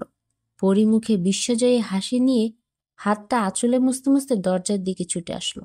আজ কতদিন পর মোহনের দেখা পাবে। দরজাটা খুলে আর সেই হাসিটা ধরে রাখা গেল না। হাসি মুখটা নিমিষেই কান্নার ছাপ পড়েছে। পরী অবাক হয়ে চেয়ে বলল, তুমি? দরজার বাইরের লোকটাকে খুঁটিয়ে খুঁটিয়ে দেখছে। রাহুল, তুমি? তোমার এই অবস্থা কেন? মুখ শুকিয়ে কাট, শার্টের বোতাম ওলট পালট, মাথার চুল দাড়ি মুজ একাকার হয়ে আছে। শেভ করনি কতদিন ধরে? মাথার চুল এত বড় কেন? সব প্রশ্নের উত্তর একসাথেই দিয়ে বলল, পরি, আমি তোমায় কতদিন ধরে খুঁজছি। জানি তুমি ঢাকায় এসেছো, তাই প্রতিটা অলিগলিতে খুঁজছি। আজ দেখা মিলল। পরীর চোখে জলের সীমা নেই। রাহুল ফ্যাকাশে হাসি দিয়ে বলল, পরি, আমায় কিছু খেতে দেবে? 2 দিন ধরে কিছু খাওয়া হয়নি। যা টাকা ছিল সব শেষ, আর বাড়ি ফেরার ইচ্ছে নেই। পরী অবাক হয়ে নিজের দাঁড়ানোর শক্তি হারিয়ে ফেলেছে। পিছনে হেলিয়ে পড়ে দরজায় বাড়ি খেয়ে দাঁড়িয়ে পড়েছে। এটা কি হলো? ওর এই অবস্থা পরী মানতে পারছে না। পাগলের মতো গপ গপ করে খাচ্ছে রাহুল, আর পরী শুধু তাকেই দেখছে। কতদিন পরে দেখলো ওকে। খাওয়া শেষ করে বিছানায় বসে রয়েছে দুজন। রাহুল হালকা হাসি দিয়ে বলল, ভালো আছো পরি? আছি, বড্ড ভালো আছি। পরীর এটা কেমন উত্তর তা রাহুলের জানা নেই। তোমার এই হাল কেন? পরীর প্রশ্নে রাহুল কেঁদে দিয়ে বলল, পরি, তুমি চলে যাওয়ার পর সেই কাশেম এক মেয়েকে রেপ করেছে এবং তাকে পুলিশও ধরেছে। ওর সাথে দেখা করতে বাবাকে নিয়ে হাজতে গেলাম, যাতে বাবার কাছে তোমায় নির্দোষ প্রকাশ করতে পারি। হাজতে গিয়ে কাশেমের সাথে কথা বলে জানতে পারলাম সেদিনের সত্যিকারের ঘটনা। বাবা সব শুনে কেঁদে উঠেছিল, আর আমার কাছে, তোমার বাড়ি সবার কাছে ক্ষমা চেয়েছে। আর আমার হাল বেহাল ছিল। তুমি নেই, তাই অফিসে যাওয়া বন্ধ দিয়ে তোমায় খুঁজতে থাকি। আমার চাকরি চলে যায়, আর বাবা তার ছেলের এই অবস্থা দেখে মানতে পারছিলেন না যে এইসব তার জেদের জন্য হয়েছে। কিছুদিন পর বাবা আমাদের ছেড়ে চলে গেলেন, আর আমি তোমার খুঁজে বেরিয়ে পড়লাম। আর জানলাম তোমার সেই লোকটা বিয়ে করেছে, যে কিনা তোমার সম্মান বাঁচিয়েছে। পরী সব শুনে তার ভিতরটা কেঁপে উঠল।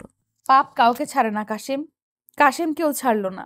সে আমার সম্মান নষ্ট করতে চেয়েছিল, আর আজ তার সম্মান তার পরিবারের সহ হারিয়ে গেল। বাবা মা ভাইয়া ওরা কেমন আছে? রাহুল হেসে বলল, তোমার ভাই বিয়ে করেছে। পরী হালকা হেসে বলল, তা বেশ ভালোই আছে ওরা। পরি, তুমি লোককে বিয়ে করে সুখে আছো তো? পরীর কোনো উত্তর দেওয়ার আগেই দরজার দিকে কেউ কেঁদে উঠল। কমল বলে পরী হুট করে তার বাচ্চাটাকে কোলে নিয়ে নিল। রাহুল অবাক হয়ে দেখছে আর বলছে, সত্যি, আজ যদি পরীকে বিয়ে করতাম তাহলে হয়তো আমাদেরও এমনই এক সন্তান হতো, তোমার ছেলে। রাহুল কমলকে কোলে তুলে নিয়ে বলল, আমাদেরও হতো পরী। তবে ভাগ্য দেখো, তবে এই জীবনে বাবা ডাক শোনা হয়তো হবে না। কেন কেন? পরীর আগ্রহ দেখে বলল, কারণ যাকে বিয়ে করবো ভেবেছিলাম সে তো আর নেই, তাই বিয়ে করার প্রশ্নই হয় না। পরী, তোমার স্বামী কি তোমায় খুব ভালোবাসে? পরীর কোনো সাড়া নেই। কি বলবে? তার স্বামী নয়, বরং শরীরের খদ্দের। আর ভালোবাসার জিনিস থেকে তো কয়েকশো মাইল দূরে। জানি না বাসি কিনা, তবে সে আমার বাচ্চার বাবা, আমার সব খেয়াল রাখছে, মাসে মাসে টাকা পাঠায়, সমস্ত প্রয়োজন মেটায়। রাহুল পরীর হাতে হাতটা রেখে কিছু বলবে তার আগে আগমন হলো মোহনের। তাদের দুজনের হাতে হাত দেখে সমস্ত কিছু হাত থেকে পড়ে গেল। মোহনের উজ্জ্বল মুখটা নিমিষেই রক্তবর্ণ হয়ে উঠেছে। এই কারণে তুই আমায় ফোন দিস না? আমি না আসাতেও ড্রাইভারকে বলে পাঠাস না আমি যাতে আসি। পরিরের রাহুলের হাতটা হাত থেকে ছড়িয়ে ফেলে দিতেই বলল, তুমি ভুল বুঝছো, ও আসলে। আর তো বলতেই পারল না পরি। মোহন পরির চুলের মুঠি ধরে আর এক হাতে 2 গাল চিপে ধরেছে। পরি শুধু শব্দহীনভাবে পানি ফেলে যাচ্ছে। আমি নেই এই সুযোগে তোর আগের প্রেমিককে নিয়ে ফুর্তি করছিস আমার বাড়িতে, আমারই বিছানায়। রাহুল মোহনের ব্যবহার আর কথা শুনে চোখ কপালে। এই পরির স্বামী নাকি কোন বন জানোয়ার? এটা কাকে বিয়ে করলো পরি? দেখুন ভাই, আমি কোনো খারাপ উদ্দেশ্যে আসিনি। আমি শুধু ওকে একবার দেখতে এসেছিলাম। আমি চলে যাচ্ছি, প্লিজ পরীকে ছেড়ে দিন, ওর খুব লাগছে। পরিকে ছেড়ে দিয়ে রাহুলের গলা চেপে ধরেছে মোহন। একবারও মনে করলো না যে কোলে কমল আছে। আর রাহুল নিজেকে ছাড়াতে জোরও করেনি, কারণ এতে কমল ব্যথা পেতে পারে। রাহুলের গলা চেপে ধরেই বলল, কি এত মায়া? মাসুকার জন্য এত মায়া? এটা আমার বউ, মারিকাটি যা খুশি তোর কি রে? হ্যাঁ, এই মুহূর্তে যদি তুই এখান থেকে না যাস তাহলে এখনই তোকে পুঁতে দেব। রাহুল প্রচন্ড ভয় পেয়ে গেল যদি এই পাগলটা পরির আর কোনো ক্ষতি করে। তাই কমলকে বিছানায় শুইয়ে দিয়ে বলল, আমি চলে যাচ্ছি ভাই, আপনি আর রাখবেন না প্লিজ। পরির দিকে একবার মায়া মায়া করে তাকিয়ে ইশারায় বলে গেল, চলে যাচ্ছি, আবার আসবো। রাহুল পেরিয়ে গেলেও পরির তো ক্ষমা হয়নি। পরি ভয়ে চুপসে আছে। এখন কি করবে মোহন? পরির মুখ দেখে মোহন হা হা করে শয়তানের মতো হাসছে। পরির কাছে এসে ওর ঘাড়ে মুখ লুকিয়ে বলল, কি তোর নাগর তো নিজের জান বাঁচিয়ে পালিয়েছে, তোর কি হবে এবার? তোর যে কি শাস্তি হবে তা তুই ভাবতেও পারবি না। তোরা মেয়ে মানুষরা এমনই হোস, পরপুরুষ দেখলে আর হুঁশ থাকে না। না, পরি আর কিছুই উত্তর দিল না, কারণ সে জানে এখন যতই সাফাই গাক না কেন মোহন কিছুই বিশ্বাস করবে না। আর তার সাথে এই তেমনটা আগেও হয়েছে। নিজের পরিবারই সেদিন বিশ্বাস করলো না পরি পবিত্র, আর এ তো পরেরই। এই পরি, আমি না থাকলে আমার বিছানায় কত পুরুষের ঠাঁই হয়। তোর অনেক রূপ না, এই রূপ দিয়ে ছেলেদের ফাঁসাস। তোর এই রূপই যদি না থাকে, যদি অ্যাসিড দিয়ে পুড়িয়ে দেই, মনে কর ছুরি দিয়ে মুখের সমস্ত চেহারা পাল্টে দেই। পরি ভয়ে ভয়ে চোখ বন্ধ করে রেখেছে। এর সাথে বিশ্বাস নেই, কি করে বসে কে জানে। ছুরি নিয়ে পরির মুখের সামনে এনে ঘোরাচ্ছে মোহন। এই দেখ, এটা কি এবার তোর চেহারা সৌন্দর্য না থাকলে কে আসবে তোর কাছে? কমলের কান্নার শব্দে চোখ পরির দিক থেকে মোহনের দিকে মাথা ঘুরিয়ে কমলকে দেখে আবার হেসে বলল, পরি পরি পরি, এই বাচ্চা আমার তো, নাকি তোর অন্য কোনো নাগরের পাপ আমার কাঁধে ঝুলাতে চাস? সব সহ্য হলেও মোহনের এই কথাটা পরি মানতে পারল না। পরি রেগে মোহনের গালে চড় বসিয়ে দেয়। একবারও ভাবল না এর পরিণামের কথা। শার্টের কলার ধরে বলল, কি বলছো এসব? ও তোমার সন্তান, আর একবার যদি ওর দিকে কোনো নোংরা ইশারা করেছো তো কি করবি? এই বেজন্মাকে আমার ঘাড়ে চাপাতে চাস? তা হবে না, এর শাস্তি পাবি তুই, দাঁড়া। আর আমায় আঘাত করা? বলেই মোহন হন হন করে বেরিয়ে গেল। পরি কমলকে কোলে তুলে নীরবে চোখের জল ফেলছে। এটাই তো তার সাথে। সবাই ছেড়ে গেল, এই কান্না তার পিছু ছাড়েনি। রাতে মোহন এসেছে, কমলকে দেখে বলল, বাহ বাহ, মা হয়েছিস তো। পরি মোহনের কথায় কিছু মনে না করলেও পিছনের একটা মানুষকে দেখে তো অবাক। মোহন কে? ও কে এই মেয়ে? জিজ্ঞাসা করে মোহনের পাশে দাঁড়ানো মেয়েটা বেশ দেখাচ্ছে পরি। পরনে ছোট্ট পোশাক, দেখতে বেশ, তবে মনে হয় না কোনো ভদ্র পরিবারের। বাজে মেয়ে মেয়ে লাগছে। তোর বলা শেষ, এ আমার আজকে রাতের পার্টনার। মোহনের কথায় পরি আকাশ থেকে পড়েছে। মোহন যত কষ্ট দিক না কেন, ওর সাথে যাই কিছু করুক না কেন, সে তো ওর স্বামী। আর কোনো নারী তার স্বামীর ভাগ কাউকে দেয় না, মরে গেলেও না। আর নিজের বউয়ের সামনে বলতে লজ্জাও করছে না। তুই যেমন আমার বিছানায় অন্য কাউকে নিয়েছিলি, আমিও তাই করব। সেই বিছানায় এক এক দিন এক এক মেয়ে নিয়ে ফুর্তি করব। আর তোর সামনে। পরি মোহনের পা জড়িয়ে ধরে বলল, আমায় মাফ করে দিন। আমি আপনাকে ছাড়া আর অন্য কাউকে মনে মনে ভাবিও নি। আর কমল আপনার ছেলে, বিশ্বাস করুন। আপনি চাইলে ডিএনএ টেস্টও করতে পারেন। প্লিজ কোনো না করা ভুলের শাস্তি এভাবে দিয়েন না। আমি আপনার স্ত্রী, আপনাকে সন্তুষ্ট করা আমার কর্তব্য। পাছাড় বলছি, পাছাড়। তোরা জায়গা নেই বাড়িতে, বেরিয়ে যাই মুহূর্তে।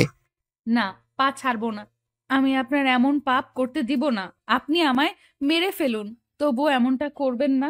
আমি সইতে পারবো না। আপনার পায়ের জুতোর মতো রেখে দিন। আপনার ছেলেকে বাবাহীন হতে দিবেন না, বাবাহীন করে দিবেন না। আপনি ছাড়া আমাদের কেউ নেই। মোহন কমলকে ঘর থেকে এনে পরীর কোলে দিয়ে বলল, নে বেরিয়ে যা এখনই, নয়তো সত্যি মেরে দেবো এই বাচ্চা সহ। পরী মোহনের পায়ের কাছে কমলকে শুইয়ে দিয়ে বলল, নিন, মেরে দিন, তবুও তাড়িয়ে দেবেন না। স্বামীহীন নারী আর সন্তান কখনো কোথাও ঠাঁই পায় না, তাই মেরেই দিন। নিন, কমলের গলায় পা রেখে পিষে দিন, ওর জন্ম নেওয়ার শাস্তি দিন ওকে। রাস্তায় পড়ে মরার চেয়ে ওর বাবার হাতে মরা ভালো। মোহন পরীর সব কথা উপেক্ষা করে সেই মেয়েটাকে পাহুডরে নিয়ে রুমে চলে গেল। দরজা লাগাতে গিয়েও লাগাতে পারল না মোহন। পরী অগ্নিদৃষ্টি করে মেয়েটার দিকে চেয়ে আছে। মোহনকে ধাক্কা দিয়ে ফেলে দিল। মাতাল, তাই উঠতে দেরি হচ্ছে ওর। আর সেই ফাঁকে পরী সেই নষ্টামের চুলের মুঠি ধরে বাহিরের ধাক্কা দিয়ে বের করে দিয়ে দরজা বন্ধ করে দিল। কমলকে সেই কাজের মহিলাটার কাছে দিয়ে মোহনের রুমে চলে গেল। এতক্ষণে মোহন উঠে দাঁড়িয়েছে। পরী দরজাটা বন্ধ করে দিয়ে মোহনের সামনে এসে নিজের শাড়ির আঁচলটা টেনে ফেলে দিয়ে বলল, তোমার শখ মেটাতে পারো, যাই করো, যত নেশাই করো, এই বিছানায় নেশাটা শুধু আমার সাথেই রাখো। আমার কিচ্ছু চাই না, কিচ্ছু না। আমি আপনার রক্ষিতা হয়ে থাকবো, শুধু আমায় ও আমার ছেলেকে আশ্রয় দিন। মোহন নেশায় ডুবা হয়ে পরীকে কাছে টেনে নিয়েছে ঠিকই, তবে পরীকে আদর করতে নয়, বরং সেই আগুনে পরীকে জ্বালাতে যে আগুনটা তার নিজের ভিতরে জ্বলছে। মোহনও চায় না পরী চলে যাক। চলে গেলে মোহন আগুনও পড়বে, আর পরী হয়তো সে আগের প্রেমিককে নিয়ে সুখে থাকবে। না না, তা হবে না। নিজেকে সম্পূর্ণ বিলিয়ে দিয়ে পরী মনে মনে ভাবছে, আজ নয়, বরং যতদিন বাঁচি এমনটা তো আমায় করতেই হবে। আমার জন্য নয়, কমলের জন্য। পিতাহীন ভাবে কি করে থাকবে? সবাই তো নানার নামে ডাকবে ওকে, আর আমি হয়তো রাস্তায় শেয়াল কুকুরের খাবলে পড়ব। এর চেয়ে ভালো কমল তার পিতার আশ্রয়ে থাক। সে যাই করুক না কেন, মেরে তো দেবে না। এই সমাজ তো তাকে রাস্তার ছেলে বলবে না। ওর বাবার পরিচয়ে বড় হতে পারবে, বাবার ছয়াতলেই মানুষ হবে। সন্তানের জন্য তো আমায় এইটুকু করতেই হবে। পরীতে শুধু মোহনের রাতের সাথীবাস। মোহন একবারও কমলের দিকে ভালো করে তাকায়নি, কোলে নেওয়া তো বহু দূরের কথা। মাঝে মাঝে উদয় হয়, আবার নিরুদ্দেশ হয়ে যায়। মোহনের ব্যবহার, অত্যাচার সব মুখ বুজে নিয়েছে শুধু কমলের মুখের দিকে তাকিয়ে। মোহন একটুও পাল্টায়নি, এভাবেই চলছে সব। বাবা ডাক শিখলেও একদিনও বাবা বলে ডাকা হয়নি কমলের। দেখলে এই ভয়ে চুপসে থাকে। কথায় কথায় পরীকে বেল্ট দিয়ে রক্তাক্ত করে।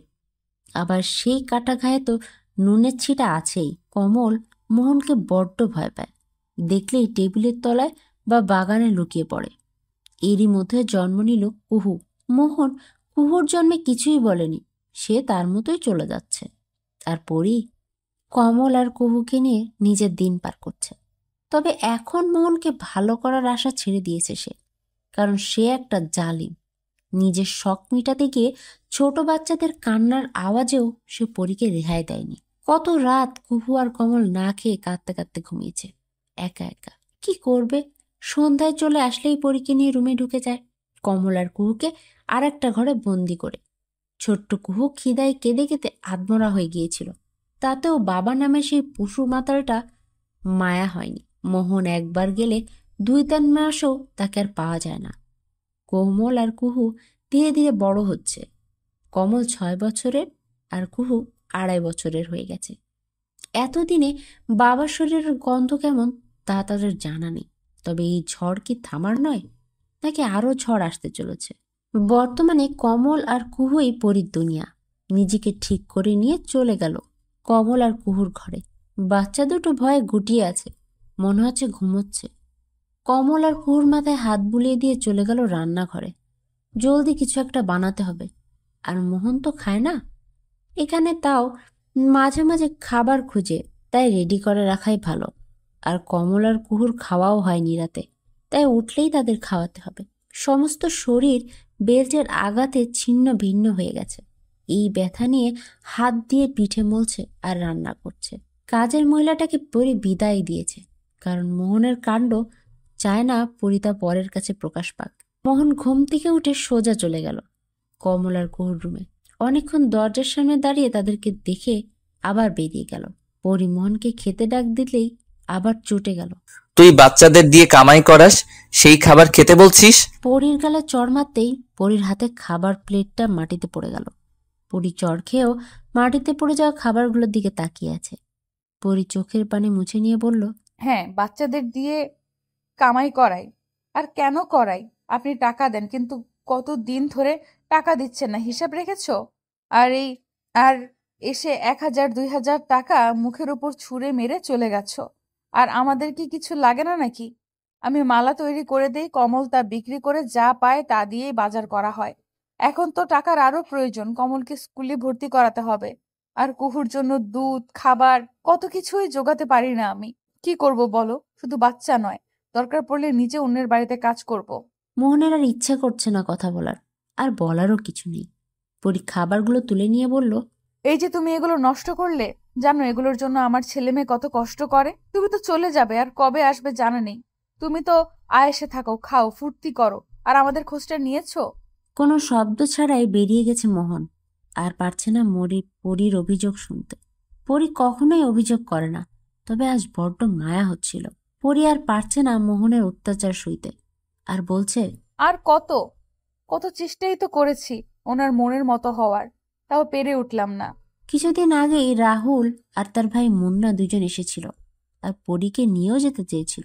রাহুলের নিজ চোখের বাণী শুনে পরীর বাবা মা শিউরে উঠেছিল, তাই ছুটে এসেছিল পরীকে এই নরক থেকে নিয়ে যেতে। পরীর বাবা পরীর সামনে যেতে পারবে না বলে বাড়িতেই রয়েছিল। মুন্না আর রাহুল বহু চেষ্টা করেছিল পরীকে ফিরিয়ে নিতে, আর পরীকে গ্রহণ করে নেয়ার প্রতিশ্রুতিও দিয়েছিল। ওই তুমি ফিরে এসো তোমার আসল জায়গায়। এই নরকে থাকার কোনো দরকার, তবে আমি আজও ভালোবাসি, ঠিক ততটা যতটা আগে বাসতাম। আর এই বাচ্চাদের আমি পিতার পরিচয় বড় করতে চাই। পরী শুধু হালকা হেসে রাহুলকে বলেছিল, আমি আমার আসল ঠিকানায় আছি, কোথায় যাব? মুন্না বহু বুঝিয়েও পারল না পরীকে নিতে, তবে পারেনি, নিরাশ হয়ে ফিরে গিয়েছিল। তবে আশা ছাড়েনি। মাঝে মধ্যে রাহুল এসে পরীকে আর তার বাচ্চাদের দেখে যায়, মোহনের অগোচরে, কারণ মোহন জানতে পারলে বড় সর্বনাশ করে দেবে। এদিকে মোহন 1 বছর পর তার বাড়িতে এসেছে। তার মা প্রতিবারের মতোই ছেলেকে মধুর স্বরে ডেকে পড়ল, মোহন বাবা, এসেছো? মোহন তার মায়ের কোনো কথায় কান দিল না, সোজা তার বাবার ছবিটার কাছে গিয়ে দাঁড়িয়ে পড়ল। মোহনকে কোনোদিন এই রূপে কেউ দেখেনি। মোহন তার বাবার সামনে দাঁড়িয়ে মাথা নত করে কাঁদছে। বাবা, আমি অমানুষ হয়ে গেছি তোমার সাথে। মা যা করেছে তারপর আর মেয়েদেরই ঘৃণা হয়। আর পরীকে ভালোবাসতে চেয়েও আবার মুখ ফিরিয়ে নেই, কারণ রূপবতী মেয়েদের ছলনার শিকার তোমার মতো আমি হতে চাই না। ছবি তো কথা বলে না, তাই চোখের পানি মুছে নিয়ে আবার বেরিয়ে যেতে নিল। তার মা পথ আটকে দিয়ে বলল, বাবা, আমায় আজও মাফ করবি না? আর কত সাজা দিবি? এই সাজা কি শেষ হওয়ার নয়? মোহন উত্তর না দিয়ে বেরিয়ে যেতে নিলে পিছন থেকে ওর মা ডাক দিয়ে বলল, আমি জানতে পারলাম তুই বিয়ে করেছিস, আরো অনেক আগেই। তা লুকালি কেন? আর তোর 2 বাচ্চাও আসতে জানতে পারলাম। তাদের ওই নোংরা জায়গায় কেন রেখেছিস? বাড়িতে নিয়ে আয়। মোহন ড্রাইভারের দিকে তাকাতেই ড্রাইভার কাকা মাথা নত করে রইল। মোহন এবার বুঝতে পারল মা কি করে জানলো। মোহন হা হা করে হেসে বলল, বাড়ি এই বাড়িতে? না না ম্যাডাম, এই বাড়িতে আনলে আমার বাধ্য বউ অবাধ্য হয়ে উঠবে, ঠিক আপনার মতো। তাই এখানে এনে পরীকে হারাতে চাই না। মোহনের মা আর এই বিষয়ে কথা বাড়াতে চাইল না। মোহন বাবা, দেখ, তুই তোর বাবার দিকটাই দেখলি। আমার কথাটা শোনার জন্য তুই আজও তৈরি নস। তাহলে আর কি বলবো? যদি পারিস, আমি মরে গেলে আমার ঘরের ড্রয়ারে একটা ডায়েরি আছে, ওটা পড়ে নিস, তাহলেই সব জানতে পারবি। আর যেই কারণে আমায় ঘৃণা করছিস, হয়তো সেই কারণটা মিটে যাবে আমার লাশের সাথে। আর শোন, যদি তুই বিয়েই করে থাকিস, তাহলে বিধিকে কেন বিয়ে করবি বলে প্রতিশ্রুতি দিয়েছিস? ব্যবসা আর ঘর কখনোই মিস খাওয়াস না। মোহন গাড়ি করে চলে গেল সোজা বিথিদের বাড়ি। সেখানে ওর সাথে কথা বলতেই হবে। বিথির বাবা আর মোহনের বাবা বিজনেস পার্টনার ছিলেন, আর ব্যবসাটা ধরে রাখতে বিথিকে তো বিয়ে করতেই হবে। বিথির বাবার সাথে টুকটাক কথা বলে নিয়ে বিথির রুমে চলে গেল মোহন। বিথির বাবা তাদের বিয়েটা জলদি সারতে চায়। বিথি সবেমাত্র ওয়াশরুম থেকে বেরিয়েছে। মোহনকে দেখে ওর গলা জড়িয়ে ধরে বসে পড়ল। উফ মোহন, কোথায় থাকো তুমি? কোথায় হারিয়ে যাও? জানো না তোমায় 1 সেকেন্ড না দেখলে কত কষ্ট হয়? মোহন বিধির হাতটা গলা থেকে সরিয়ে দিয়ে ওর মুখোমুখি হয়ে বসে বলল, না, কোথাও হারাই না, তবে নিজেকে খুঁজতে চাই। বিথি মোহনের কথা আগাগোড়া বুঝলো না, তবে এটা নিয়ে কথা বলে লাভ নেই। আবার কিছু জিজ্ঞেস করলেই এমন উত্তর দিবে।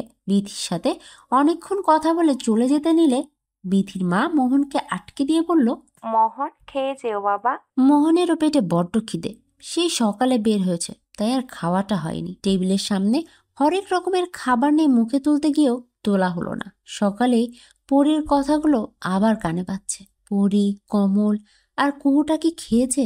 কোনো শব্দ ছাড়া দৌড়ে চেয়ার ছেড়ে চলে গেছে মোহন। বিথি বেশ কষ্ট পেল মোহনের কাণ্ডে। বিথির বাবা বিধিকে ডাক দিয়ে বলল, দেখ মা মোহন, এমনই তোকেই মানিয়ে নিতে হবে।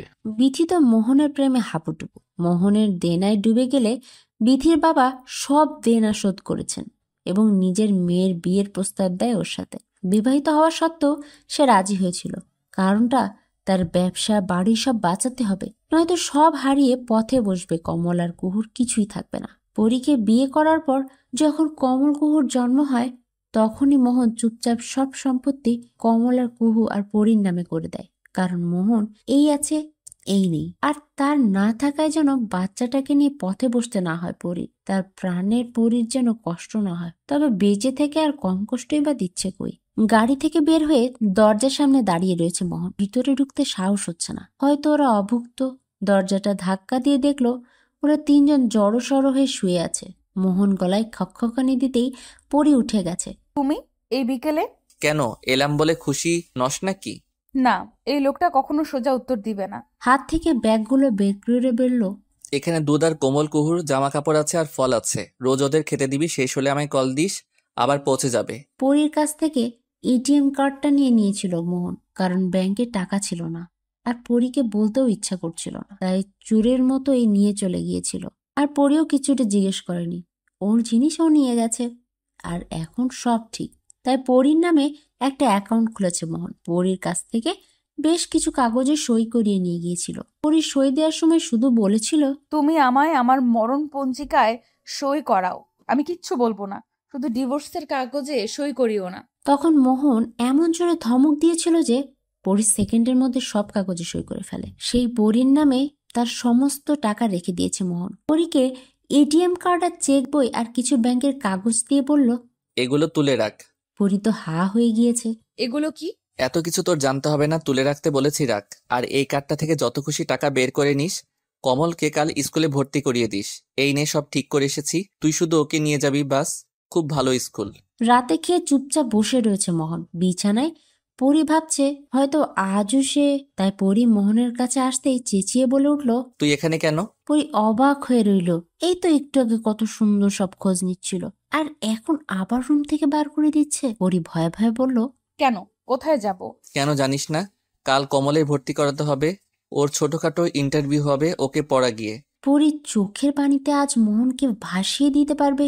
এটা সত্যি মোহন তো? কুহুর হাতে দুধ আর খেলনা ধরিয়ে পাশে বসে কমলকে পড়াচ্ছে পরী। মোহনের বেশ ইচ্ছা করছিল পরীর কোলে মাথাটা রেখে কুহুকে কোলে তুলে কমলকে পড়াতে, তবে তার মা বাবার ইতিহাস মনে হতে সব ইচ্ছা মনের ভিতরে চাপা দিয়ে দিল। কমল আর কুহুকে আর এক রুমে শুইয়ে আসতে গেলে মোহন বাধা দিয়ে বলল, এটাও জানিস না ছোট বাচ্চাদের একা ঘুম পাড়াতে নেই, ওরা ভয় পেলে।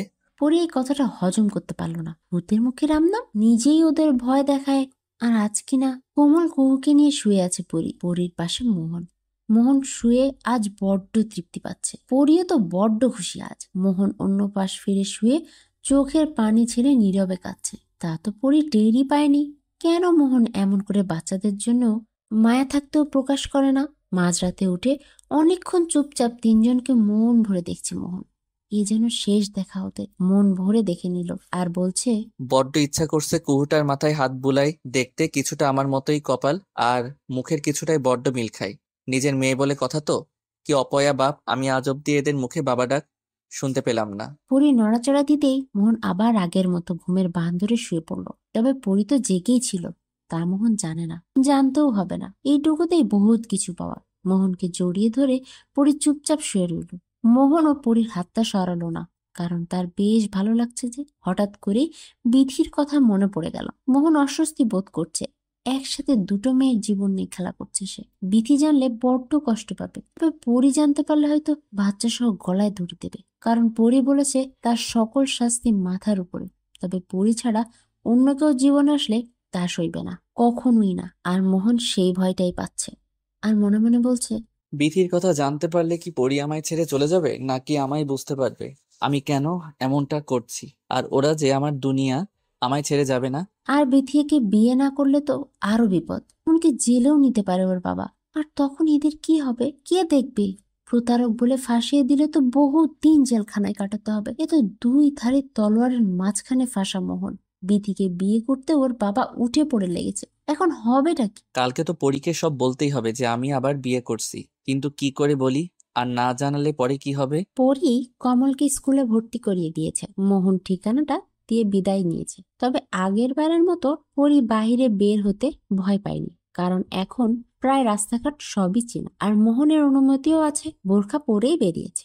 কমলের স্কুলের টিচাররা ওকে ছোট ইন্টারভিউ নিয়ে ভর্তি করিয়ে নিয়েছে। খুব বড় স্কুলে নামি দামি মানুষের বাচ্চারাই এখানে পড়ে। পরি আজ বেশ খুশি। খুশি হওয়ার কারণ তো আছে বটেই। মোহন নিজের বাচ্চাদের প্রতি সহায় হচ্ছে আর নিজেই স্কুলে কমলকে ভর্তি করিয়ে দিয়ে গেল। ব্যাস, এমনই যদি সে হতো কতই না ভালো হতো। পরি তার বাবা মাকে দেখতে ব্যাকুল হয়ে রয়েছে। কি করবে? মোহন তো মরে গেলেও যেতে দিবে না। রাতে মোহন পরির কাছে এসেছে। আজ নেশা করেনি, বড্ড শান্ত, চুপচাপ ওদেরকে দেখছে। পরি মোহনের এই শান্ততা মানতে পারছে না আর মনে মনে বলছে, এ কি উনি চুপচাপ? কি হয়েছে ওর? মুখ দেখে বোঝা যাচ্ছে কোনো চিন্তায় মগ্ন। তবে জিজ্ঞেস করাও যাবে না, যা লোক এতে। আর শান্ত থেকে অশান্ত হতে সেকেন্ডও দেরি হবে না। না, জেনে নেই ওর ধমক আর মার দুটোই সয়ে গেছে। নতুন আর কি যে ভয় পাবো। পরি মোহনের কাছে এসে দাঁড়িয়ে রইল। মোহন চোখ গরম করে তাকাতেই পরি হুট করে বলে উঠল, খেয়েছেন? পরির কথায় মোহন হতবাক। এটা কি? মাত্র খেলাম, এখন এসে বলছে খেয়েছি কিনা? পাগল টাগল হয়ে গেল না তো? মোহন রাগ করে বলল, তোমার ভাইয়ের সাথে তোমার যোগাযোগ হয়? বলতেই কথাটা পরি চিৎকার দিয়ে উঠল। না না, আমি ওদের ফোন দেইনি। মোহন পরির মোবাইলটা হাতে নিয়ে বলল, পরি, আমি জানি তুমি তোমার ভাইয়ের সাথে কথা বলো। এই নাম্বারটা আমি নিয়েছিলাম আর কলও করেছিলাম। পরি বেচারা হতবাক। এটা কি করে হতে পারে? কথা বলেও সে শান্ত। পরি, তুমি চাইলে কিছুদিনের জন্য তোমাদের বাড়ি হয়ে আসতে পারো। মোহনের হাবভাব কথা বলা পরীকে বেশ ভাবাচ্ছে। সে জানে ওখানে গেলে রাহুল আসবে, তাতেও খুব একটা ক্ষোভ নেই। আর বলছে নাকি আমায় এখান থেকে বিদায় করছে। পরি মোহনের পা ধরে বসে পড়ল, কান্নার স্বরে বলল, তুমি আমায় মারো, কাটো, যা খুশি করো, ভুল হলে তার শাস্তি দাও, যতক্ষণ মন না ভরে। তবুও তোমার কাছে থেকে দূর করে দিও না। তোমার বাচ্চাদেরকে নিয়ে আমায় এই ঘরটাতেই শেষ নিঃশ্বাস ত্যাগ করতে দাও। মোহন পরীর দিকে কিছুক্ষণ চেয়ে থেকে বলল, না, তাড়াচ্ছি না তো। বহু বছর হলো এই বাড়িতে বন্দি, তাই বলছিলা 2-4 দিন ঘুরে এসো, আমি নিয়ে যাব, পরে আবার নিয়ে আসবো। মেঘনা চাইতেই জল হয়তো একেই বলে। পরীর চোখে তো এখন পানি, তবে খুশি। মোহন কবে এতটা বদলালো? কি শান্ত, কত চিন্তা ভাবা যায়। মোহনকে জড়িয়ে ধরে ফুপিয়ে ফুপিয়ে কাঁদছে পরি। আর মোহন চুপচাপ, মুখে কোনো কথা নেই। আর মনে মনে বলছে, পরীকে তার বাবার কাছেই রেখে দিবে, কারণ এখানে থাকলে যে কোনো সময় কারো কাছ থেকে খবর পেয়ে যাবে যে আমি আবার বিয়ে করছি। আর ওদের দিয়ে এসে বিথিকে বিয়ে করব। আর পরীকে গ্রামেই রাখবো। যতটুকু পারি পরী আর বাচ্চাদের সময় দেব। ওরা চলে গেলেই কি আত্মা তো ওদের সাথেই থাকবে, এছাড়া আর কোনো উপায় নেই আমার। মোহন আবার পরীকে ডাক দিয়ে বলল, যদি যেতে চাও সকাল সকাল তৈরি হয়ে নিও, আমি নিজে দিয়ে আসবো। সকালেই মোহন ওদের নিয়ে বেরিয়ে পড়েছে। তার তো বাড়িটা চেনা, ড্রাইভার কাকাই গাড়িটা চালাচ্ছে। কারণ হলো যাতে করে ড্রাইভারকে মাঝে মধ্যে পাঠাতে পারে খোঁজ খবর নিতে। মোহন একপাশে চুপ করে বসে রয়েছে। কমল বেশ রাগ করে রাস্তাঘাট দেখছে। কুহু পরীর করে ঘুমিয়ে পড়েছে। মোহন বারবার আর চোখে পরীকে দেখছে, আর কোলে থাকা তার মেয়েকেও। কোমলকে দেখতে গেলে কোমলের চোখ মোহনের চোখে পড়তেই দুজন দুজনের চোখ ফিরিয়ে নিল। কোমল তো ভয়ে হয়ে আছে। মোহন কেন, কি বা বলে আল্লাহ জানে। পরীর ঘুমিয়ে হেলে পড়েছে, তার উপর কুহুও ঘুমাচ্ছে। এবার সমস্যা হলো পরী মোহনের কাঁধে পড়ে ঘুমাচ্ছে, আর কুহুর শরীর থেকে পরীর হাত ছুটে আসছে। মোহন কুহুকে চট করে ধরে নিল, তবে দ্বিধায় আছে কোলে নেবে কিনা। দূর, আমার মেয়েই তো। ভেবেই কুহুকে নিজের কোলে নিয়ে নিল। ঘুমন্ত পরীর চোখের পানি বেয়ে মোহনের কাঁধে পড়ার আগেই পরী ছলছল করে চোখের পানিটা মুছে নিল। পরী তো ঘুমায়নি। ছেলে মেয়েদের প্রতি কতটা মায়া পরী জানার জন্যই ঘুমের নাটক করেছে। পরী এত ঘুম কাতুরে নয়।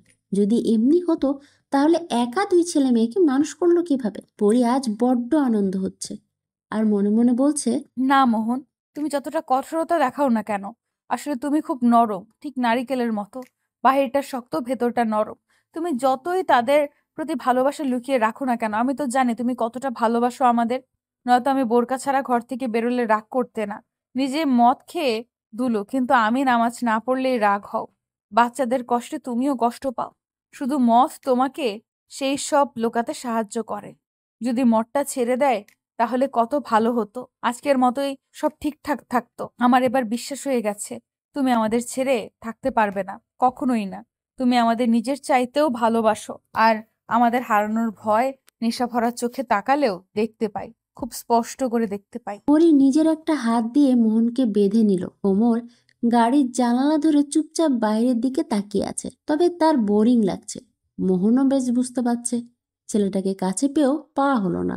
আর তো বেশি দেখাই হবে না, কারণ ওদের তো সেই গ্রামে ছেড়ে আসতে যাচ্ছে। গলার খকখকানি দিয়ে কমলের দিকে তাকিয়ে একটা চকলেটের প্যাকেট দিল। কমলের খুশির অন্ত নেই। তার বাবা তাকে নিজ হাতে চকলেট দিয়েছে। কমলের মন কারা হাসি মোহনকে মুগ্ধ করছে। নিজের মোবাইলটা কমলকে ধরিয়ে দিয়ে বলল, এখানে কিছু কবিতা বা ছড়া পাবে, বসে দেখো, ভালো হবে তোমার শিখতে। কমল তার বাবার কথা অনুযায়ী কাজ করছে। কানে ইয়ারফোনটা গুঁজে নিয়েছে। পরীর বড্ড ভয়। মনে মনে যখনই সে খুশির কোনো ঠিকানা পায় তখনই তার সেই সুখ বদলে যায় দুঃখে। প্রথমে রাহুলকে হারালো, বাবা মা ভাই, নিজের ঘর ছাড়লো, তারপর সেই কষ্ট। এবার যেই একটু সুখের মুখ দেখলো তা যেন না হারায়, এই কামনা মহান আল্লাহ তাআলার কাছে। গাড়ি তার আপন গতিতে চলছে। ড্রাইভার কাকা বারবার পিছনে দেখছে আর মনে মনে হাসছে আর বলছে, কতদিন পর মোহন বাবাকে শান্ত আর সুখে দেখছি। এদিকে পরীর বাড়িতে বিয়ের উৎসব প্রায়। কত বছর পরে আব্দুর রফের মেয়ে ফিরছে বাড়িতে। জামাই, নাতি নাতনি, আনন্দ আর আনন্দ। খুশিতে পুরো গ্রামের মানুষের দাওয়াত করে দিয়েছে। তিনটা গরু জবাই হয়েছে আজ। জামাই যেমনই হোক, মেয়ে যখন ওর কাছে আছে, খাতির যত্ন তো করতেই হবে নাকি? বেশি বেশি আদর করলে হয়তো আর মেয়েটাকে কষ্ট দেবে না। জাহানারা বেগম কাজ কম, কাঁদছে বেশি। রাহুল খুশি যে পরী চলে আসছে, তবে ওই রাক্ষসটাকে আনতে হবে কেন? প্রায় 4 ঘন্টা গাড়ি সফরের পরে পরীদের গ্রামের রাস্তায় নেমেছে গাড়িটি। গ্রামের রাস্তায় গাড়ি নামতেই পরী ধপ করে উঠে বসলো। মনে মনে তাধিন নাচ করছে। ইস, কতদিন পর নিজের মাটির গন্ধ পেলাম। তবে মোহন অবাক হয়ে আছে। তুমি তো ঘুমাচ্ছিলে, তাহলে হঠাৎ করে জাগলে কিভাবে? পরী একটু ঢোক গিলে বলল, আসলে গ্রামের মাটির গন্ধ নাকে যেতেই ঘুম ওঠাও। তবে পরীর চোখ কমল আর কুহুর দিকে। কুহু খুব সুন্দর করেই তার বাবার কোলে বসে আছে। ও মা ব্যাগ থেকে দুধকে বের করে হাতে দিয়েছে। মোহন। পরী একবার মোহনের মুখের দিকে, একবার কোমল কুহুর দিকে চুপচাপ তাকিয়ে আছে। মোহন কুহুকে পরীর কোলে ধপ করে দিয়ে বলে, নিজের বাচ্চা সামলাতে পারে না, যত সব। পরী রাগ নয়, বরং মনে মনেই হাসছে। এই যে ভাইরা আপুরা, কোথায় যেতেছেন? ভিডিও দেখেই চলে যাবেন সেটা তো হবে না, আমাদের চ্যানেলটা সাবস্ক্রাইব করতে হবে। তো তাড়াতাড়ি আমাদের চ্যানেলটা সাবস্ক্রাইব করুন আর নেক্সট পার্টের জন্য অপেক্ষা করুন।